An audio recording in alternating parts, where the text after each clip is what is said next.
द्वीपायनो गृहका दरिया जुहा पुत्री तन्मे तया तरिवो विने दुरस्तम सर्वभूत मुनि मानितो।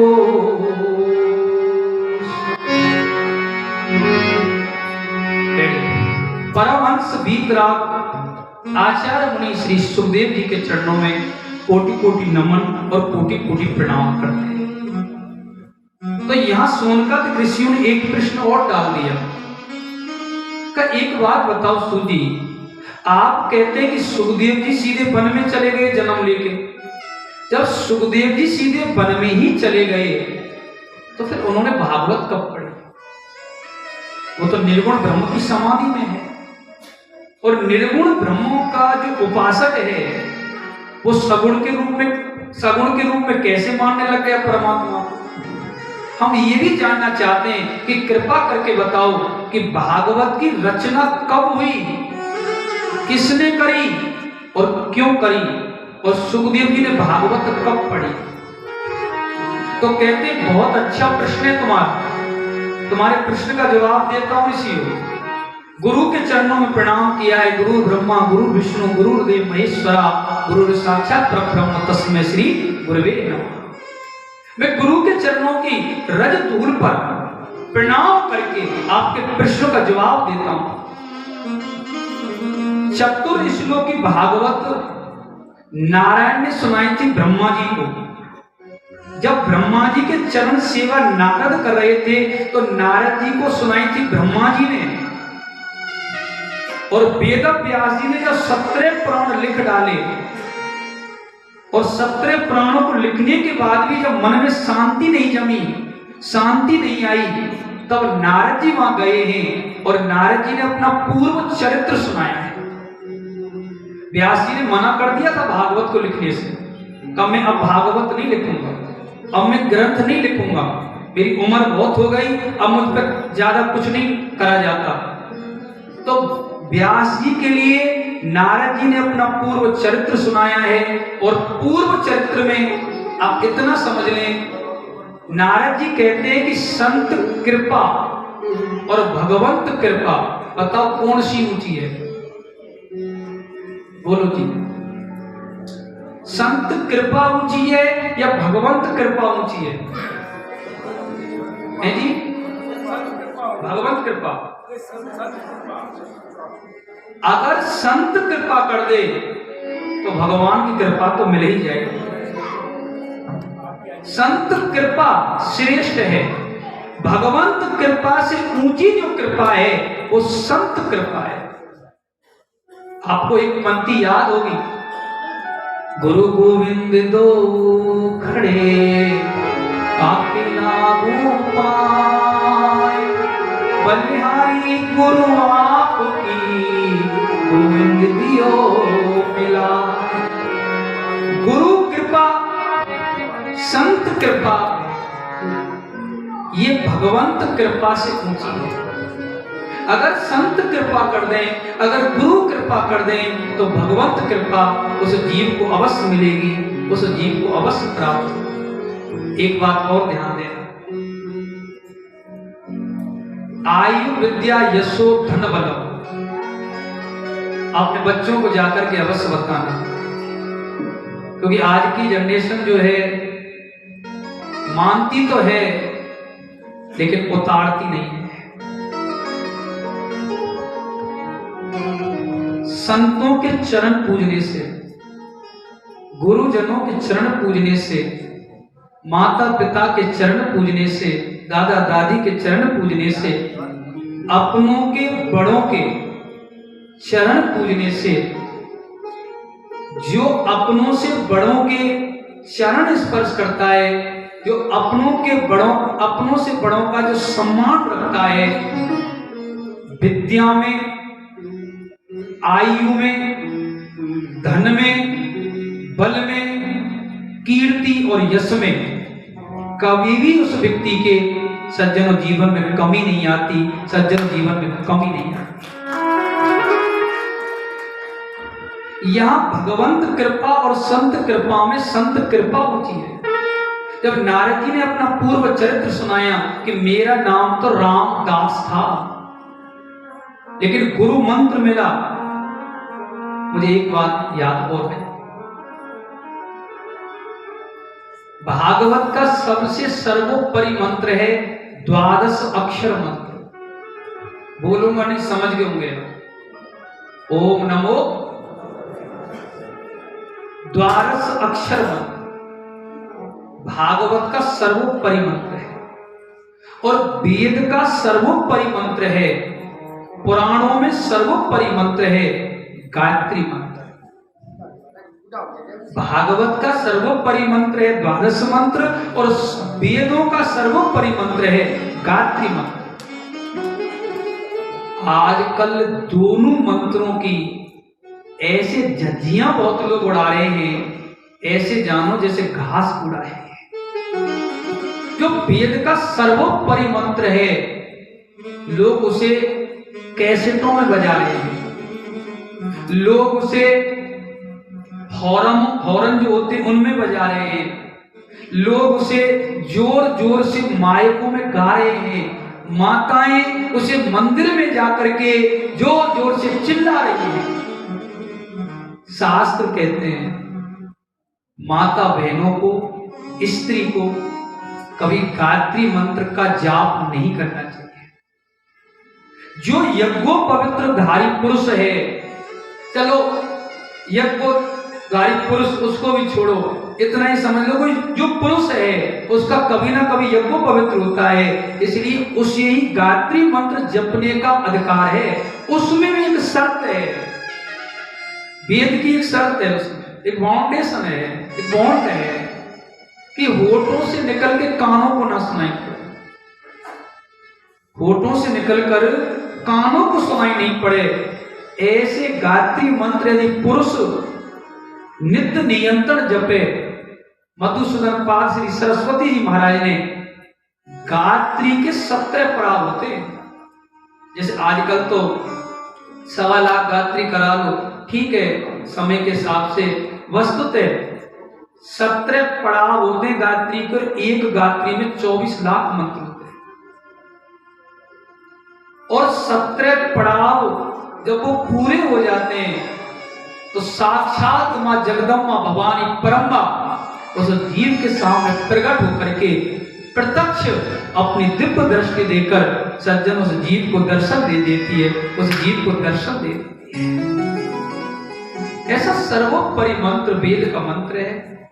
मेरा व्यासपीठ से निवेदन, अच्छी लगे तो मान लेना, आगे आपकी मर्जी साहब। माता बहनों को गायत्री मंत्र जपने का अधिकार नहीं है। घरों में जिनकी आलाराम लग रही है गायत्री मंत्र की, उस घर में ऊर्जा नेगेटिव ही की आएगी, पॉजिटिव नहीं हो पाएगी। एक बात। दूसरी बात सुन लीजिए, मैं प्रमाण दे रहा हूं इन बातों का।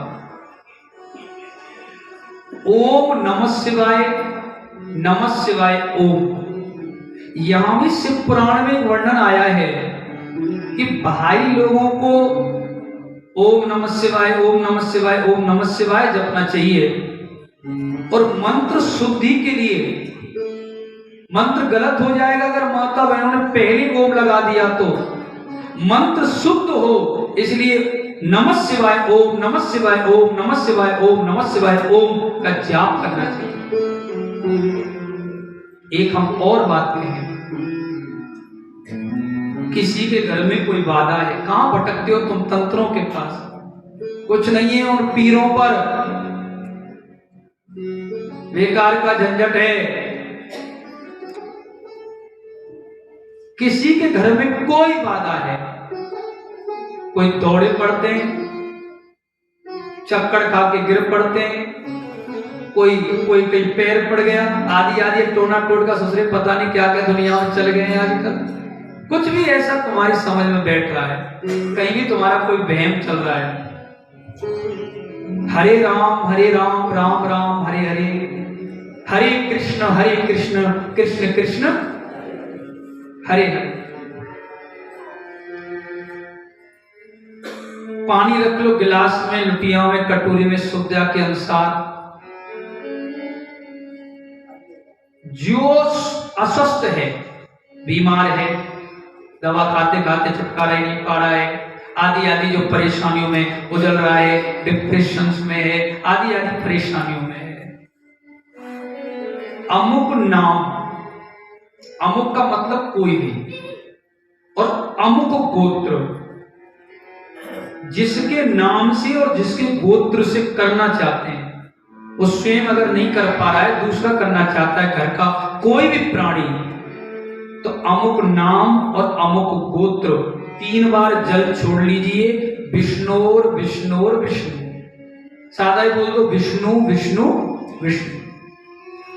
अमुक नाम अमुक गोत्र, ये जो भी मनोकामनाएं उनके प्रति वो रख करके छोड़ दी, जल को धरती में और आंखों पर जल लगा दीजिए, और माला लेकर के 11 बार मंत्र की, हरे राम हरे राम, इसकी आप माला जपिए, और वो जो जल है जो आपके सामने रखा है उस व्यक्ति को पिला दो। ज्यादा बड़ी बात व्यासपीठ से नहीं बोलता, 11 दिन के अंदर अगर असर ना मिल जाए सही होने का, तो कहना कि व्यास जी ने व्यासपीठ से क्या बोल दिया, निश्चित आपको लाभ मिलेगा। निश्चित आपको जिस मनोकामना से आप कर रहे हैं वो बाधा निश्चित दूर होगी, वो बाधा निश्चित कटेगी। हम लोग करते नहीं है इसलिए हमको पता नहीं। यहां पर नारद जी ने 12 अक्षर मंत्र का जाप किया। माता मर गई, पिता जन्म लेते ही मर गए थे, जैसे ही बच्चे का जन्म हुआ पिताजी चल बसे थे। संतों ने जो मंत्र दिया है, गुरु मंत्र 12 अक्षर मंत्र का, वो नित्य नियंत्रण जाप करते हैं। उत्तराखंड के बनखड़ों में गए और सज्जनों एक झलक बांके बिहारी का दर्शन हो गया। वो रोने लगे नारद, तो आकाश से वाणी हुई, ए रोना नहीं है, रोने का समय नहीं है भाई, अब इतना ही दर्शन था मेरा, अगली बार आओगे तो बार बार दर्शन मिलेगा। वही दासी का पुत्र नारद, वही दासी का पुत्र रामदास गुरु कृपा से, संत कृपा से, हे वेद व्यास जी ब्रह्मा जी का पुत्र बन गया। तो क्या आप संत कृपा से ये भागवत की रचना नहीं कर सकते? आप भागवत लिखो, हम संत आपको आशीर्वाद देते हैं, संत आशीर्वाद देते हैं। यहाँ चतुर्श्लोकी भागवत जो हमारे पितरों को तृप्त कर देती है, मैं कल आप लोगों के सामने उसे गाऊं। चतुर्श्लोकी भागवत सुनाई है, और चतुर्श्लोकी भागवत सुना करके हृदय से 3 उंगली लगाई है, और वेद वेदांत का भागवत जी का ज्ञान चतुर्श्लोकी भागवत व्यास जी के हृदय में विराजमान कर दे। अब व्यास जी के मन में दुविधा कि भागवत लिखूं कैसे? मुझे ऐसा कोई चाहिए लिखने वाला, मेरे बोलने से पहले लिख दे। उधर आ जाते हैं विनायक, उधर आ जाते हैं विघ्नहर्ता, मंगल मूर्ति गणेश जी महाराज। अब यहां एक बात बड़ी समझने की है, गणेश जी भागवत लिख रहे हैं, गणेश जी की इतनी स्पीड, इतनी कि व्यास जी जो बोल नहीं पाते वो लिख देते। व्यास जी ने कहा भाई मुझे नित्य क्रिया भी करनी है, मैं क्या करूं, मुझे नित्य क्रिया करनी है। तो व्यास जी 100 श्लोक बोलते हैं, और 100 मंत्र जब बोल देते हैं तो बीच में एक छंद डाल देते हैं। अब गणेश जी उसका विचार करने लग जाते हैं कि इसका भावार्थ में भागवत में क्या लिखूं, इसका अर्थ में क्या लिखूं। जितनी देर में भावार्थ आए उतनी देर में नित्य क्रिया से निर्वक्त होकर व्यास जी फिर बैठ जाते हैं। 18,000 मंत्र 4 श्लोकों के सज्जनों वेद व्यास जी ने बोले हैं, और गणेश जी ने लिख करके ये भागवत तैयार कर दी। अब ये भागवत हृदय में लिख गई। अब मन में फिर दुविधा, इस भागवत को सुनाऊं किसको? काम, क्रोध, मोह, लोभ, इनको जिसने जीता है वो प्रथम भागवत पढ़ने का अधिकारी है। हृदय से आवाज आई, अरे आपका ही तो बेटा है जिसका नाम है सुखदेव। फिर मन में एक दुविधा आई, अरे वो तो निर्गुण में बैठा है, भाई दो ही तो ब्रह्म है, निर्गुण और सगुण। निर्गुण कहाँ है? पार्क में जाओ घूमने, हवा चल रही है, वहीं परमात्मा है। यानी जो नहीं दिख रहा वहां भी परमात्मा है, और जो भोले बाबा बैठे हैं ये सगुण है, ये भी परमात्मा है। मूर्ति पूजा सगुण है, मूर्ति पूजा से अलग निर्गुण है। पर वो तो निर्गुण ब्रह्म की समाधि में है। और एक बात ध्यान देना, सगुण और निर्गुण में कोई अंतर नहीं है। आपको वृंदावन जाना हो, चाहे यमुना एक्सप्रेस से चले जाओ, चाहे पलवल होके चले जाओ, पहुंचोगे वृंदावन नहीं। चाहे निर्गुण के उपासक बन जाओ, चाहे सगुण के उपासक बन जाओ, रास्ता ऊपर का एक ही है, पहुंचोगे मेरे बांके बिहारी के पास ही, पहुंचोगे गोविंद के पास ही, एक ही रास्ता है। तो निर्गुण ब्रह्म की समाधि में है, पर जिसके लिए गया है ना वही खींच के लाए। किसके लिए गए सुखदेव जी? है जी, परमात्मा की प्राप्ति के लिए गए, पर वही खींच के लाएगा।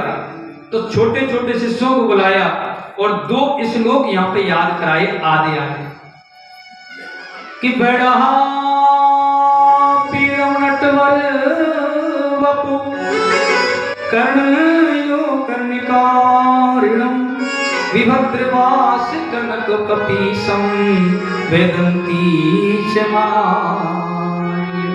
ग्रंथार वेणुरधरे सुदया तुमने गोप वृंदा विंद्रारमो से पद रमणम परवसद गीत की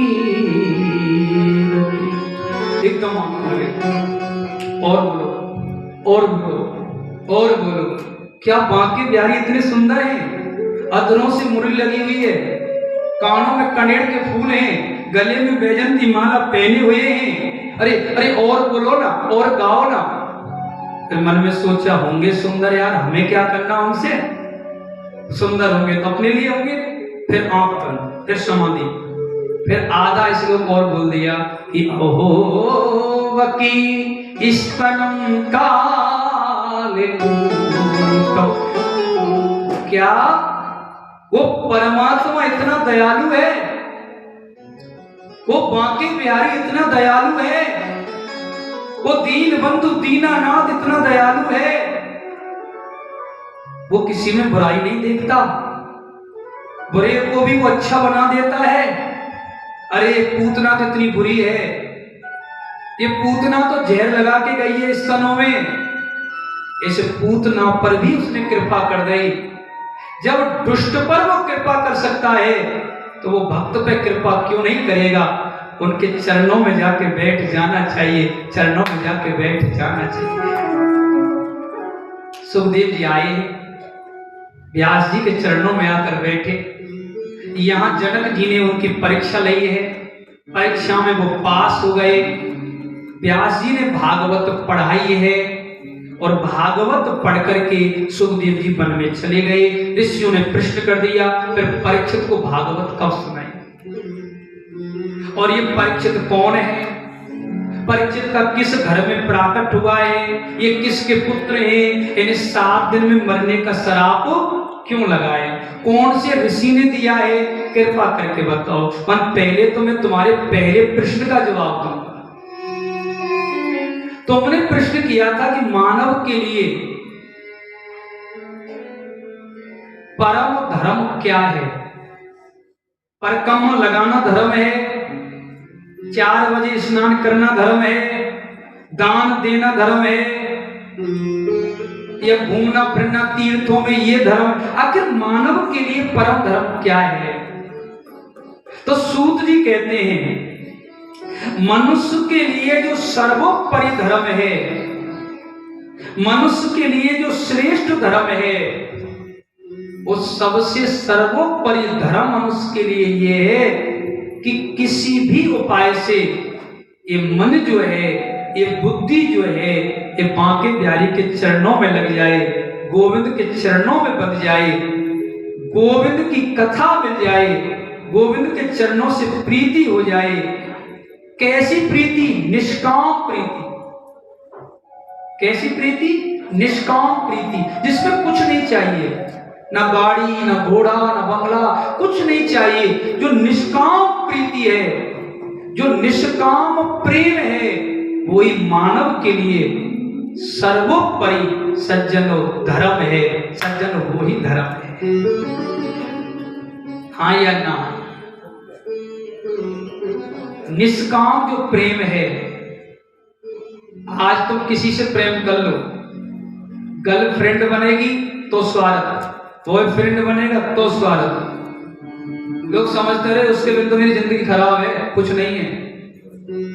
मैंने अभी एक चौपाई बोली थी, सुर नर मुन सबकी ये रीति, स्वार्थ लाभ करे सब प्रीति। अगर निष्काम प्रेम मेरे बांके बिहारी से जीव का हो जाए, निष्काम भाव मेरे बांके बिहारी के प्रति आ जाए, तो सज्जनों उस जीव का ये लोक भी सुधर जाएगा और उसका परलोक भी सुधर जाएगा, परलोक भी सुधर जाएगा। तो निष्काम प्रेम बिहारी जी के चरणों में रखना, यही मानव का सर्वोपरि धर्म है। दूसरा प्रश्न क्या है? बोल दो, रूप का बोल दे। कौन सा प्रश्न किया था? दूसरा। राधे दूसरा जो प्रश्न है, मंदिर में कौन श्रेष्ठ? ये देखो लिख लिए थे। प्यार से बोला दे, हम किसको पूजें और किसको नहीं पूजें, ये दूसरा प्रश्न है। तो मैं इतना ही कहूंगा कि यथा तरोर मूल निषेचने यत्रयन्ति तत् स्कंद जो, इतना ही कहना है कि एक है साधे सब सदे और सब साधे सब जाए। अच्छा भाई एक बात बताओ, पतिव्रता नारी किसको कहते हैं? बहुत सी माता बहन समझती है कि पतिव्रता उसे कहते हैं कि दूसरे पुरुष को देखो मत और अपने पति को खूब मक्खन खवाओ, मक्खन लगाओ और मक्खन खवाओ। लेकिन वो पतिव्रता का लक्षण क्या है मैं बता। पतिव्रता ये नहीं कि दूसरे पुरुष को मत देखो। सीता जी ने लक्ष्मण को देखा था, लेकिन बेटा के रूप में देखा, और पतिव्रत धर्म नष्ट थोड़ी हुआ था। पुरुष को देखने से पतिव्रत धर्म नष्ट नहीं होता। पतिव्रता नारी किसे कहते हैं? पति की जगह तो घर में खैर कोई भी नहीं ले सकता, लेकिन लक्षण क्या होने चाहिए?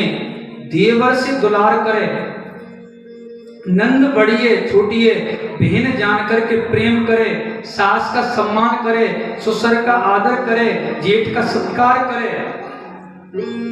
पति का दर्जा कोई ले नहीं सकता।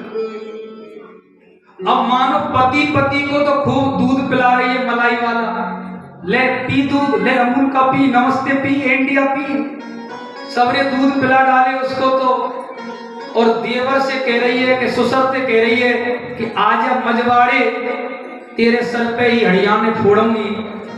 काय की पतिव्रता, काय की पतिव्रता। ऐसे ही जीवन में बहुत देवी देवता हैं। ठाकुर जी ये सब विराजमान है, राम जी हैं, दुर्गा जी हैं, शंकर जी हैं, राधा माधव हैं, ये सभी हैं, लेकिन सभी एक हैं, सब एक ही कुटुंब के हैं, सब एक ही इनका परिवार है। रूप रंग इनके अलग अलग यहाँ बना दिए हैं। जीवन में एक इष्ट का होना जरूरी है। मानो आपके जो इष्ट है वो बांके बिहारी हैं, आपके जो इष्ट है भोले बाबा हैं। आप ढोल लगाओ लड्डू गोपाल के चरणों में। ठाकुर जी पहले मैं 20 माला करता था भोले बाबा की, अब मैं 2 माला करता हूं। आपने ढोक इनके चरणों में लगाई, लड्डू गोपाल के में मांगा किसके लिए? अपने इष्ट के लिए। यानी मंदिर जाओ तो अपने इष्ट के चरणों में आस्था तो पूरी रखो। आपके मानो इष्ट मेरे भोले बाबा हैं और बगल में राधा माधव बैठे हैं, तो आपके हमको क्यों देखें, हम इनको क्यों प्रणाम करें? तो वो भक्त का लक्षण नहीं है। राधा माधव के चरणों में भी प्रणाम करो और अपने भोले बाबा के लिए कुछ कहो, तो एक साधे सब सदे और सब साधे सब जाए। और भैया मैं तो एक बात कहूं, यथा तरोल मूलम, अरे टेनी टेनी को अलग अलग पकड़ोगे तो कुछ नहीं होने वाला, और जड़ को ही पकड़ लोगे, यानी अलग अलग पत्ती में पानी डालोगे, अलग अलग टेनी में पानी दोगे तो पेड़ हरा नहीं बन सकता। जड़ में डालोगे पूरा वृक्ष ही हरा रहेगा। लड्डू गोपाल के चरण पकड़ लो, सब देवी देवता अपने आप बस में हो जाएंगे, सब अपने आप बस में हो जाएंगे। अरे जब न्यायाधीश हमारे बस में है तो फिर और क्या करेंगे? तो एक है साधे सब सदे, सब साधे सब जाए। एक में अपनी आस्था रखो, जीवन में एक अपने इष्ट को बनाओ और पूजा पाठ सबकी करो, दर्शन सबका करो, प्रेम सबसे करो, लेकिन इष्ट जीवन में एक बनो। कौन छोटा और कौन बड़ा? कोई ना छोटा है ना कोई बड़ा है। सुनिए साहब, आपने मुझे आधी किलो सोना दिया, व्यास जी गुरुवर ये लो आधी किलो सोना। मैंने कहा साहब मौज कर दी, आधी किलो सोना मिल गया। अब मैंने उसमें से आभूषण बनाए, हाथों की चूड़ी बनाई, मांग का टीका बनाया, अंगूठी बनाई, गले की चेन बनाई, कानों के कुंडल बनाए, मैंने आपके सामने रख दिए। मेरी मैयाओं मेरी बहनों आप देखोगी तो क्या कहोगी? ये हाथ की अंगूठी है, ये गले की चेन है, ये कानों के कुंडल हैं। और मुझे आ गया गुस्सा, मैंने सबको लिया, इकट्ठा किया, ओखली में डाला और कूट करके जो सोना तुम्हारा है वो तुम्हें ही दे दिया। तुमने मुझे क्या दिया? मैंने आभूषण किसमें से बनाए? सोने में से। एक सोने के कितने नाम हो गए, और बिगड़ने के बाद जो बचा वो सोना ही बचा। इसी प्रकार ये जितने भी स्वरूप तुम देख रहे हो ये सब नारायण के ही स्वरूप हैं, सब में नारायण ही विराजमान हैं। बिगड़ने के बाद भी अगर कुछ बचेगा तो केवल और केवल दुनिया में मेरा मां के बिहारी बचेगा, केवल मेरा गोविंद ही बचेगा, केवल मेरा गोविंद। अरे मैं तो जपूं सदा तेरा नाम, दयालु दया करो। मैं तो जपूं सदा तेरा नाम, दयालु दया करो। मैं तो जपूं सदा तेरा नाम, दयालु दया करो।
ओ पूर्ण हो सबका दयालु दया करो। तो जपू सदा तेरा नाम दयालु दया करो। मैं तो जपू सदा तेरा नाम दयालु दया करो।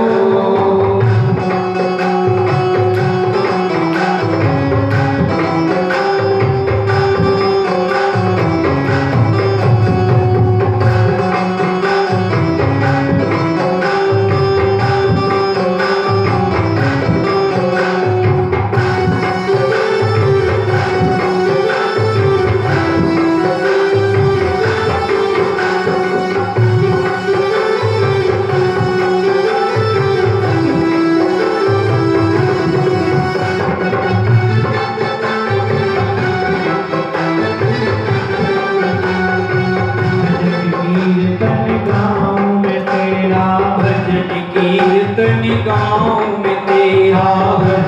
कीर्तन गाँव में तेरा भजन कीर्तन गाँव में तेरा नित्य उठ ध्यान लगाओ तेरा नित्य उठ ध्यान लगाओ तेरा नित्य उठ ध्यान लगाओ तेरा नित्य उठ ध्यान लगाओ तेरा मोह जागो निज धाम दयालु दया करो।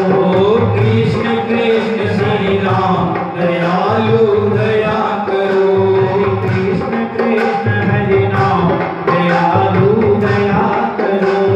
कृष्ण कृष्ण श्री राम दयालु दया करो। सभी गाइए नाम दयालु दया करो। मैं तो जपो सदा तेरा नाम दयालु दया करो। साधु संत की संगत देना साधु संत की संगत देना साधु संत की संगत देना साधु संत की संगत देना अपने नाम की रंगत देना अपने नाम की रंगत देना अपने नाम की रंगत देना अपने नाम की रंगत देना। दास बना लो घन श्याम दयालु दया करो। मुझे दास बना लो घन श्याम दयालु दया करो। जपू सदा तेरा नाम दयालु दया करो। मैं तो जपू सदा तेरा नाम दयालु दया करो।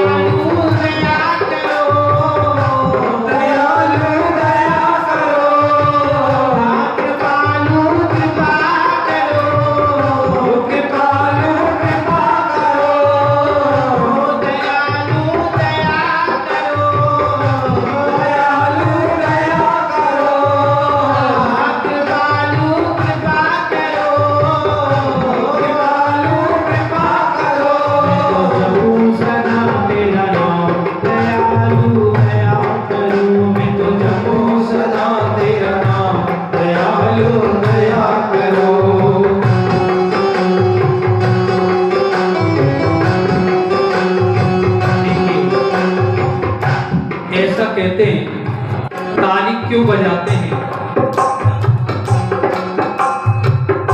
तो हाथों में हस्तरेखाएं जब खराब होती हैं तो ताली बजाने से वो अच्छी होती हैं। बाबा रामदेव कहते हैं ताली बजाने से हमारे जो हार्ट की प्रॉब्लम है तो सॉल्व हो जाती है। और भैया ताली बजाने से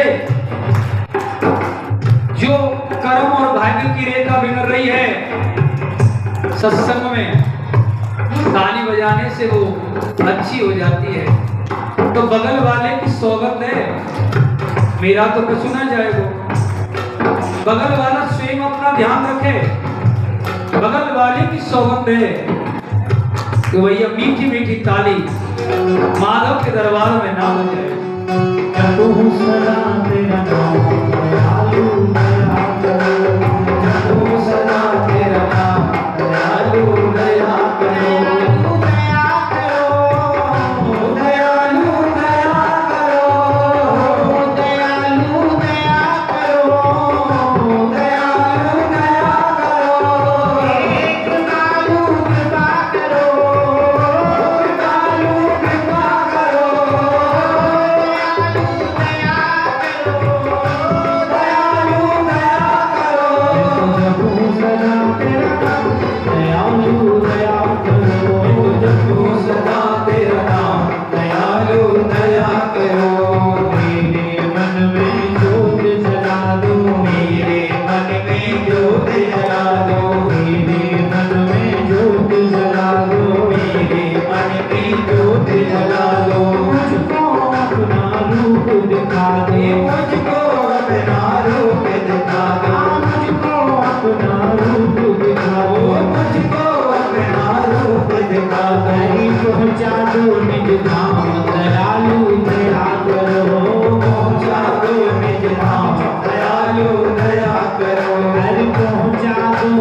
दयालु दया करो, दयालु दया करो, दयालु दया करो, कृपालु कृपा करो, कृपालु कृपा।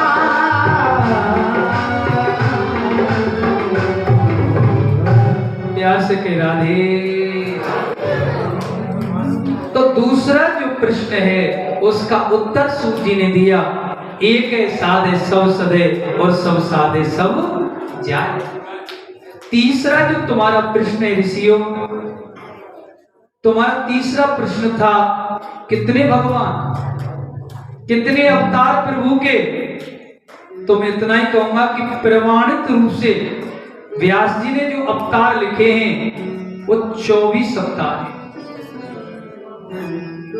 और इन 24 अवतारों को जो प्रतिदिन बोलता है, जैसे हनुमान जी के 12 नामों को प्रतिदिन लेने से हमारा मनोरथ बढ़ता है, ऐसे ही इन 24 नामों को प्रतिदिन बोलने से हमारी मनो इच्छा पूरी होती है। तो पहला जो अवतार है, पहली बात तो भगवान का जन्म नहीं अवतार होता है। जब जब होए धर्म की हानि, बाढ़े असुर महा अभिमानी, तब तब धरहि प्रभु विपद शरीरा, हरहि कृपा निधि सज्जन पीड़ा। जब जब दुष्टों का बोलबाला हुआ है तो भक्तों की रक्षा के लिए मेरे प्रभु ने अवतार लिया है।